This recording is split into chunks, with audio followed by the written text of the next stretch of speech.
Good morning, students. I am Sapan Singh, a physics teacher, and today we will study about class 9 physics, chapter 4, work and energy. And this is the 6th lecture of this chapter, and today's our topic is kinetic energy. In previous classes हमने पढ़ा था energy के बारे में, what is energy, और आज हम पढ़ेंगे what is kinetic energy. We know that a moving ball can do work in pushing back the stumps. हम जानते हैं कि जो मूविंग बॉल होती है, जब हम बॉलिंग करते हैं तो स्टंप पे लगता है तो स्टंप को पुशिंग बैक कर देता है, पीछे की तरफ धक्का दे देती है. मतलब मूविंग बॉल एक वर्क करती है स्टंप को पीछे की तरफ धक्का देने का. उसी तरीके से moving water can do work in moving a turbine. जो वाटर फ्लो करता है, मूविंग वाटर जो होता है, वो भी एक वर्क करता है टरबाइन को चलाने से, जिससे इलेक्ट्रिसिटी क्या होती है, प्रोड्यूस होती है. उसी तरीके से moving wind can do a work in turbine the blades of the wind mill. जो हवा चलती है, हवा बहती है, तो वो भी क्या होती है, मूव कर रही होती है. मूविंग विंड जो है एक वर्क करती है. क्या करती है वर्क? तो विंड मिल के जो ब्लेड्स होते हैं उसको घुमाने का काम करती है.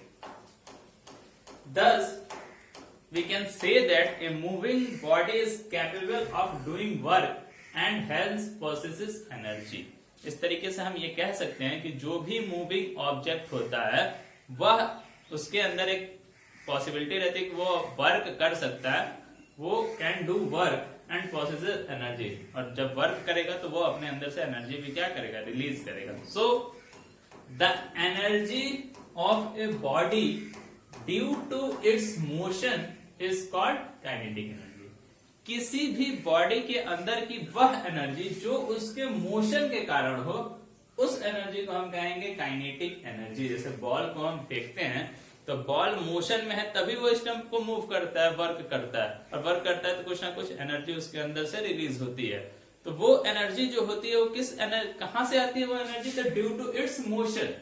और ऐसी सारी ही energy, the energy of a body due to its motion is called kinetic energy. वे सारी एनर्जीज जो किसी भी बॉडी के मोशन के कारण उसमें आती है उसको हम कहते हैं काइनेटिक एनर्जी. ठीक है, आगे आता है formula of kinetic energy.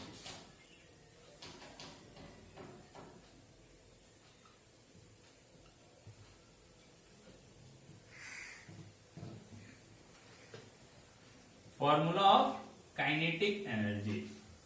Kinetic energy का फॉर्मूला हम किस तरीके से निकालेंगे? तो इसके लिए ये डेरिवेशन है, आप इंपॉर्टेंट डेरिवेशन है, ध्यान से समझिएगा. सपोज दैट एक बॉल है या कोई भी एक ऑब्जेक्ट है, एक बॉडी है जिसका मास कितना है, m मास की कोई बॉडी है जो पोजीशन ए पे है, पोजीशन ए पे है, और इनिशियल वेलोसिटी माइनस वी. ध्यान से सुनिएगा, इनिशियल वेलोसिटी माइनस वी से ये जो है बॉडी इस डायरेक्शन में मूव कर रही है, इनिशियल वेलोसिटी माइनस वी से. सपोज दैट यहां से जब आगे जाती है तो इसके अंदर एक अपोजिट डायरेक्शन में फोर्स लगता है F, और ये जब अपोजिट डायरेक्शन में फोर्स लगता है F, तो ये ऑब्जेक्ट यहां जाके पोजीशन B तक जाके रुक जा रही है. मतलब इसकी वेलोसिटी, फाइनल वेलोसिटी 0 हो जा रही है. कैपिटल B की वैल्यू क्या हो जा रही है, यहाँ पे 0 हो जा रही है. A से B तक जाते जाते जब फोर्स F अपोजिट डायरेक्शन में लग रहा है तब. अगर हम मान लें कि A से B तक का डिस्टेंस S है, स्मॉल s है, तो इस बॉडी में के द्वारा किया गया जो वर्क डन होगा, वो काइनेटिक एनर्जी जो होगी, वो काइनेटिक एनर्जी कितनी होगी, इसको हमें यहाँ पे क्या करना है, निकालना है. The formula of kinetic energy होता है, the kinetic energy of a moving body is measured by the amount of work it can do before coming to rest. इसके अंदर अगर ये मूव कर रहा है ऑब्जेक्ट, चाहे कोई भी ऑब्जेक्ट मूव कर रहा है, तो ही उसके अंदर क्या होगा, काइनेटिक एनर्जी होगा.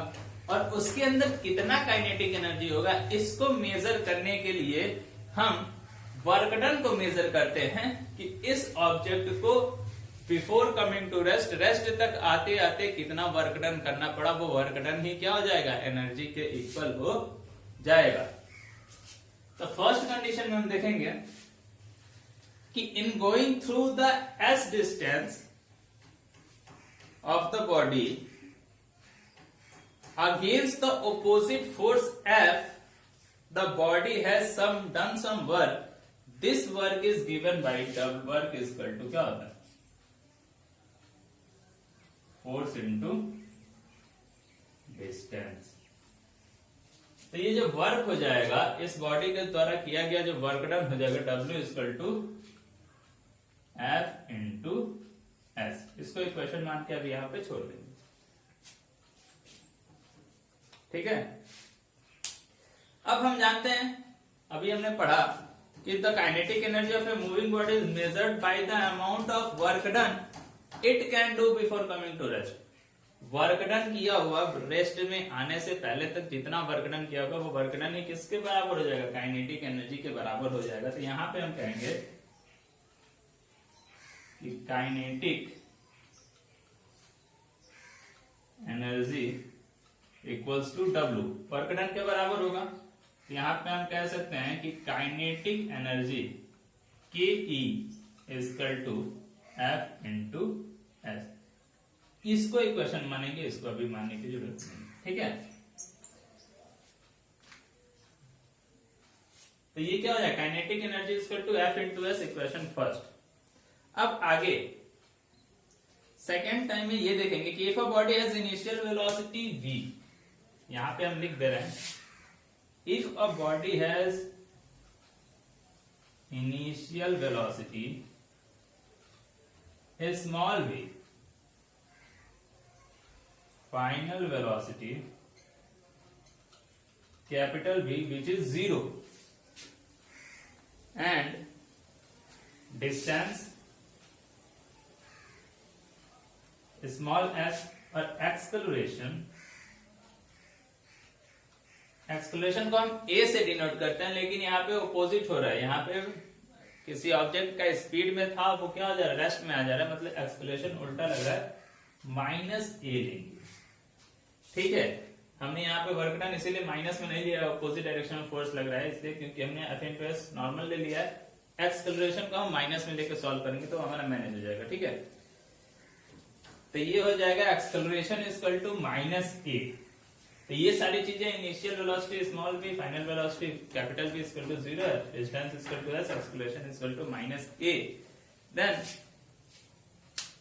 According to third equation of motion, according to third equation of motion, v square मतलब capital V square equal to small v square minus 2as।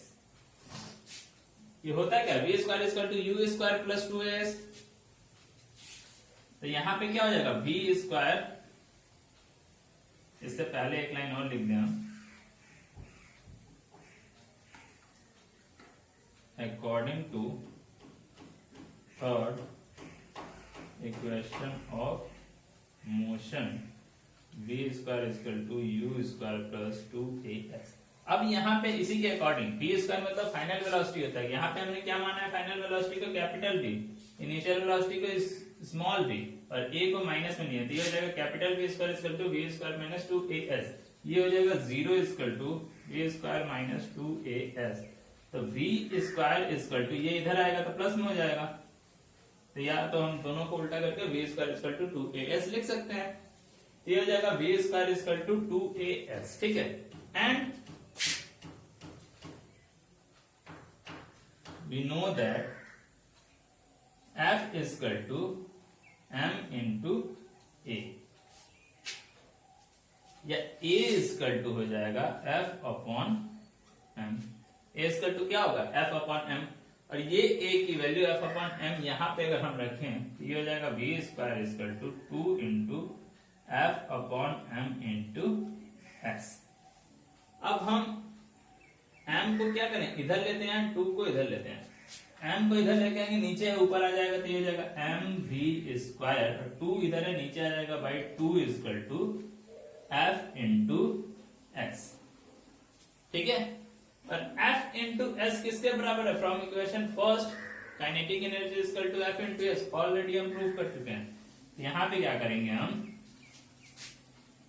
इसके बाद from equation first kinetic energy is equal to F into S, हम ये लिख सकते हैं kinetic energy is equal to half mv square. ये हमारा फॉर्मूला बनता है काइनेटिक एनर्जी का, कितना होता है? Half mv square.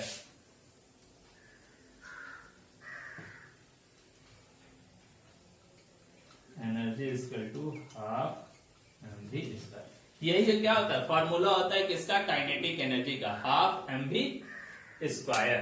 ठीक है, अब where m is equal to mass of the object and v is equal to velocity of the object, तो यहां से एक सिंपल चीज हो गई। अगर कोई बॉडी मूव कर रही है, जैसे अगर कोई बॉल मूव कर रही है, तो उस बॉल का मास कितना है? m है, और किस वेलोसिटी से मूव कर रही है? v वेलोसिटी से।